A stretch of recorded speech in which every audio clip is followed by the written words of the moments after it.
Community on our side. Mr Chair, I employ members of this House to raise the purchase age to... Honourable Fulgoff.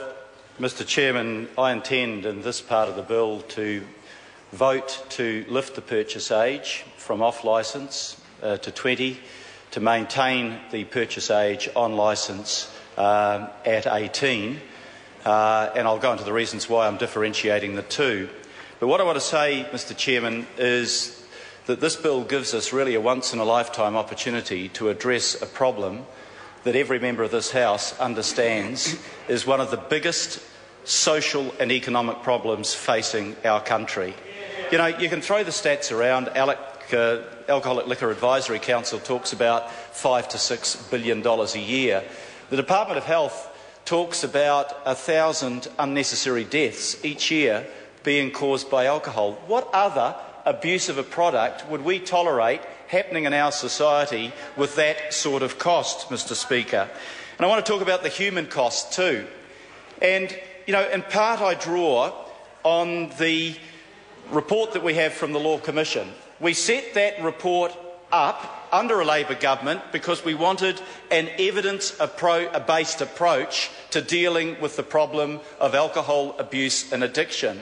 And I ask you, Mr Chairman, what's the point of setting up a report if you don't intend to follow the recommendations that they make?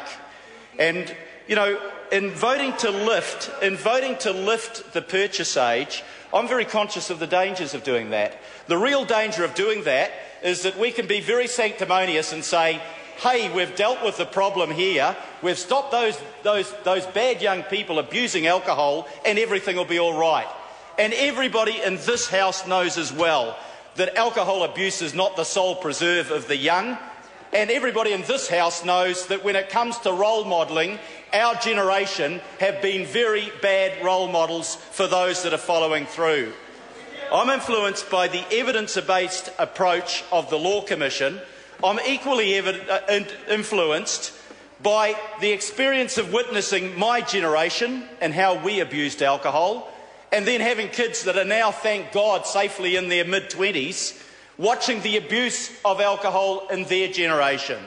And I'm not prepared as a Member of Parliament to any longer tolerate the level of harm and damage that's being done to our society when we have the opportunity to address that. Mr Chairman, a few months back I took up an invitation of an incredibly angry and frustrated doctor at the Accident and Emergency Department at Auckland Hospital. And he said, come up here on a Saturday night, get here about 10 and stay until about 5 in the morning, and you'll see what we have to deal with every day. And I've got to tell you that in a third of the admission forms while I was up there that I looked at, there were these large letters on the top, ETOH, which is ethanol or alcohol-related illness or injury. And I have to say, Mr Chairman, that disproportionately they were young people that were coming in. We are witnessing the damage that's happening. We know the damage that's done to young people's minds, and I listened to my colleague Megan, and I was sympathetic to some of her points. Yes, the brain continues to develop up to 20, but, you know, the truth is, up to 25, but the truth is, unless we do something to stop younger people in the lower echelons getting access to alcohol now, they are going to be damaged and the cost is going to be permanent.